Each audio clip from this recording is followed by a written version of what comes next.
Good day, class. So our topic for today is all about trigonometric ratios. Objective is to illustrate the 6 trigonometric ratios such as sine, cosine, tangent, secant, cosecant, and cotangent.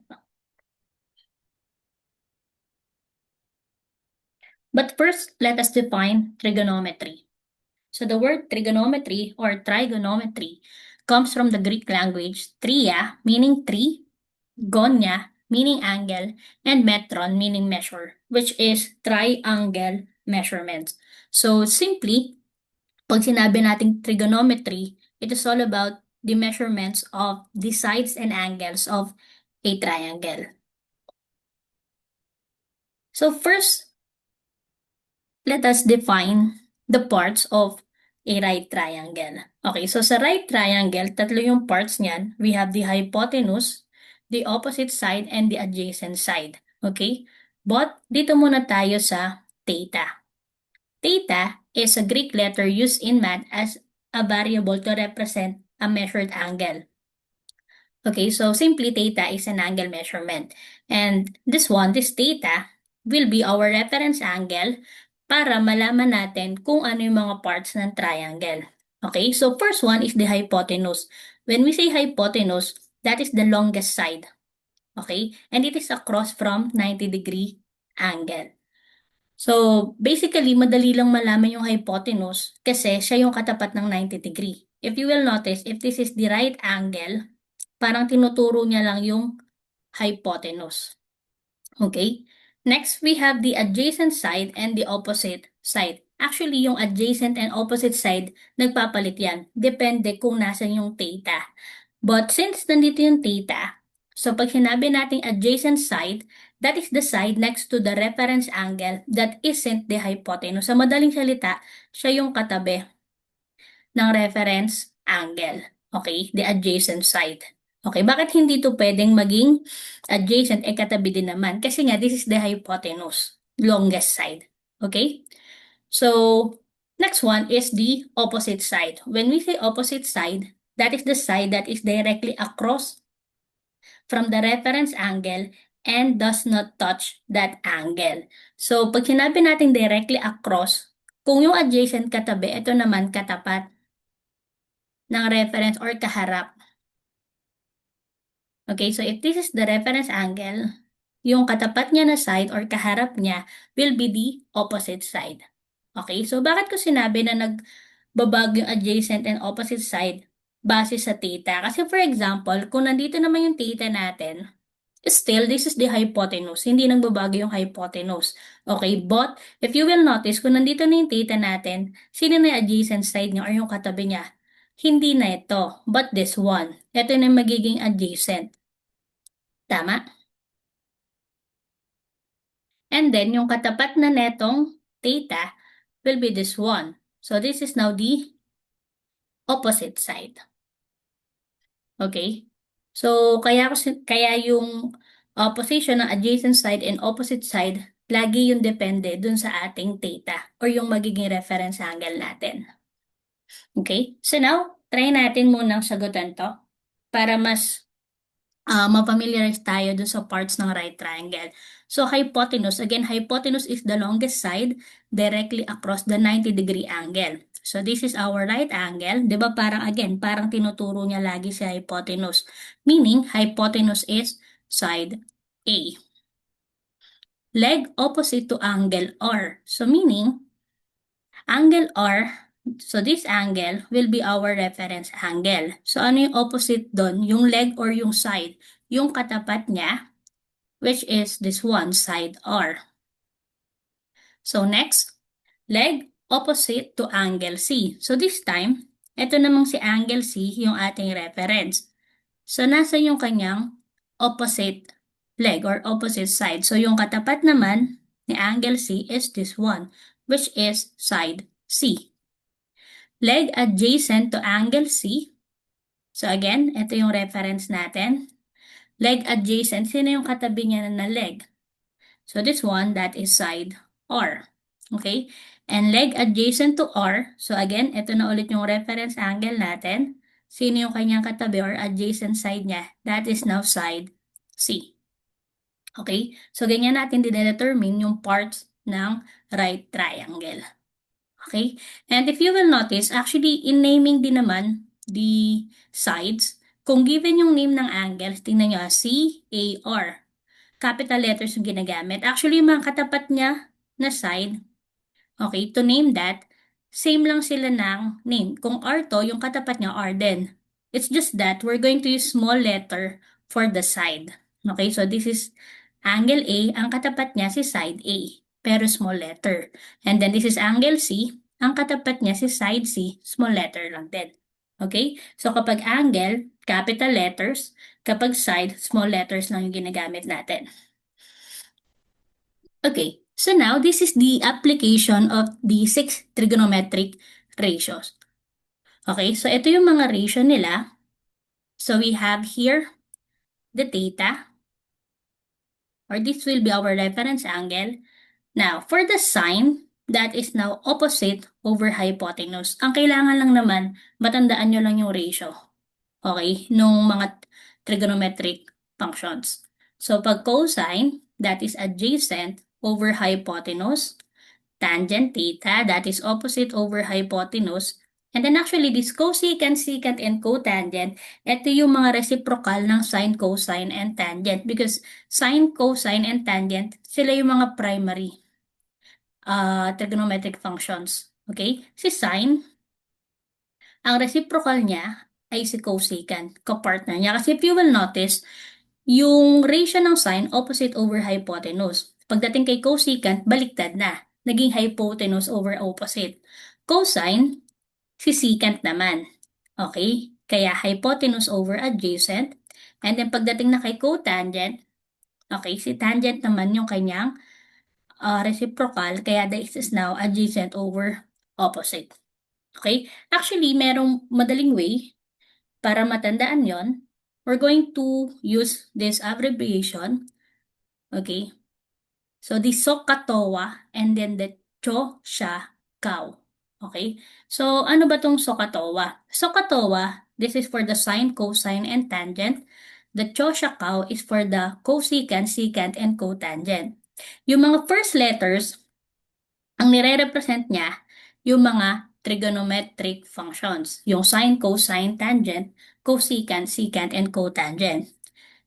Yung pangalawa and pangatlong letters, ang nire-represent niya ay yung ratio na. So for example, first letter is S. So meaning, it refers to sine.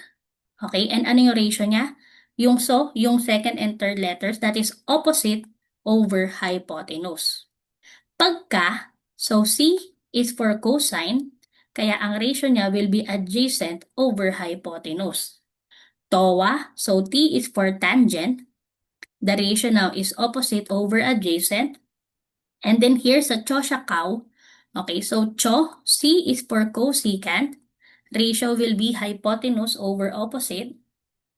And then SHA will be for secant. Ratio, hypotenuse over adjacent. And then yung COW para kay cotangent. That is now adjacent over opposite. So, ito lang yung tatandaan nyo. The SOHCAHTOA and then the CHO-SHA-COW. Okay, para mas madali nyo matandaan yung 6 trigonometric ratios. Okay, so now, use right triangle CAR to find each ratio. Okay, so first one, we have sine C. Kung napansin nyo, lahat naman ay C. Ibig sabihin netong sine C, yung reference angle natin will be angle C. Okay, ibig sabihin nandito yung theta. So kung kukunin natin yung ratio ni sine C, again, sine C, sine that is so. Tama? So kapag sine, that is what? Opposite over, so this is opposite over hypotenuse. Tama? So kung this will be our reference angle, ano yung opposite niya? This one. This is the hypotenuse, tama? And then yung katabi niya will be the adjacent. So kapag sine C, that is now 4 opposite, 4 over 5. Next one, cosecant. So kapag yung cosecant, okay?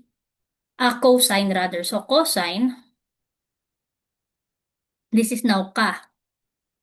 So ibig sabihin, adjacent over hypotenuse, adjacent, that is 3 over hypotenuse is 5. Next one, tan, that is for tangent.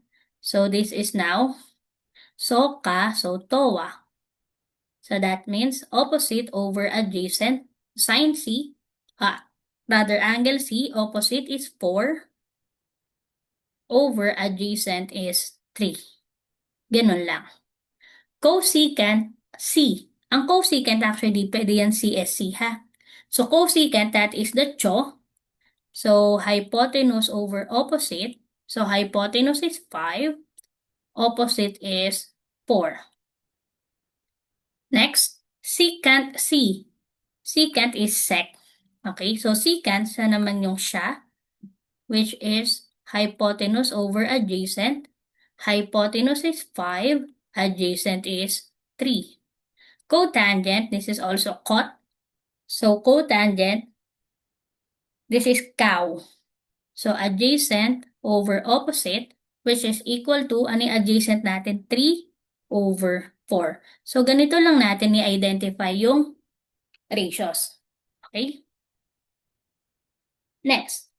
Still the same, but this time, kung napansin nyo, pare-pareho, no? Ang reference angle na natin will be angle A. So if this is our reference angle, identify muna natin yung parts para mas mabilis natin makuha yung ratio. So kung ito yung reference angle, this will be now the hypotenuse. This is now the adjacent, katabi. And this is the opposite. Okay? So cos A, that is cosine A. So cosine, ano ulit yun? So ka, adjacent over hypotenuse.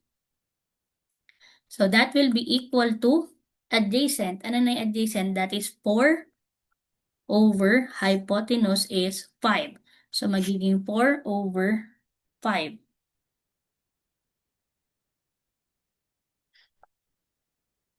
Next, tan. So tangent. Tangent is the TOA, right? So opposite over adjacent, which is equal to opposite is 3, adjacent is 4. Next one, secant A. Secant, so cho, siya. So hypotenuse over adjacent. Ano yung hypotenuse natin? Hypotenuse is 5 over adjacent is 4.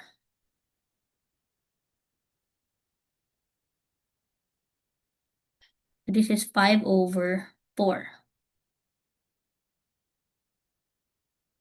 Next, cosecant. So kapag cosecant, that is the cho. So hypotenuse over opposite, which is equal to 5 over 3. Next, sine. Sine is so, right? So that is now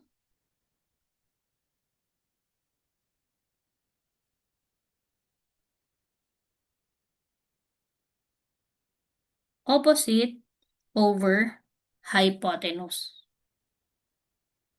which is equal to opposite is 3, hypotenuse is 5. So 3 over 5. Last one, cotangent. So that is cow, adjacent over opposite. So that is now equal to,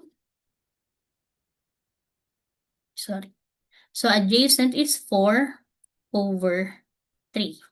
Okay? So ganun lang yon.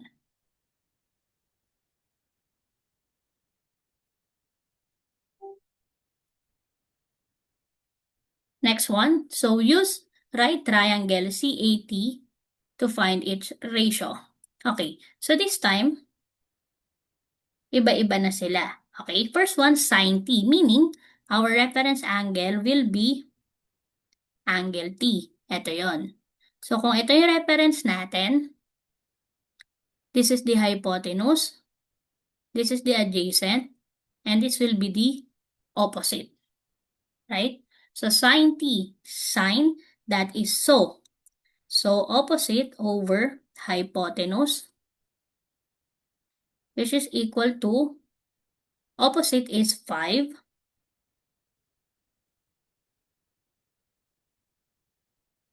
So, 5 over hypotenuse is 13. Okay? Next, cosine C. So, this time, ito na yung ating reference. Kung ito yung reference natin, still, this is the hypotenuse, but this is now the adjacent and this is the opposite side. Tama? Kaya, if we're going to get cosine C, so that is ka, adjacent over hypotenuse, that is now equal to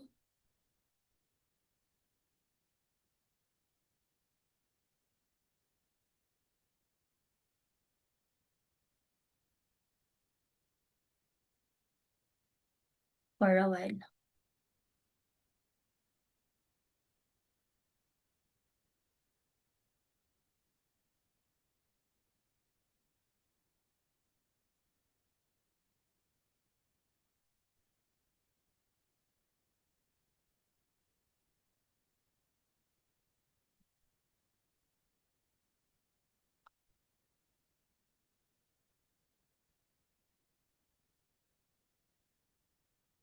Okay. So again, adjacent, that is 5 over hypotenuse is 13. Okay? Next, tangent T. So again, angle T yung reference natin. Dito ulit tayo. So tangent, that is TOA, opposite over adjacent. So opposite, that is 5 over adjacent is 12. So 5 over 12.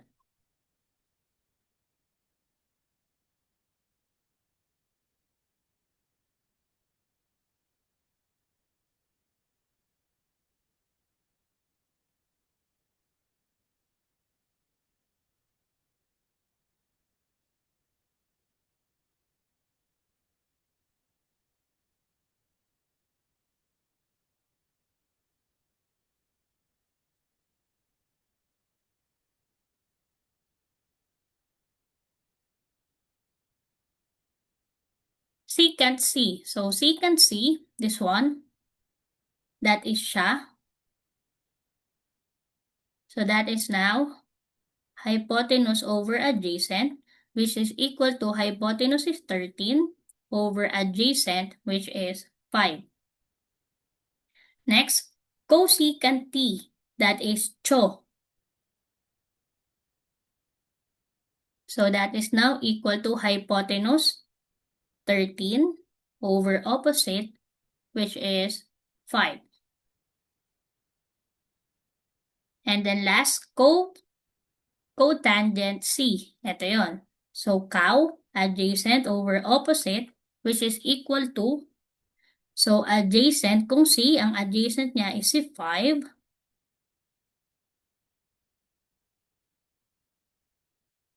So, magiging 5 over opposite is 12. Okay? So, this is the end of our topic about trigonometric ratios. Bye.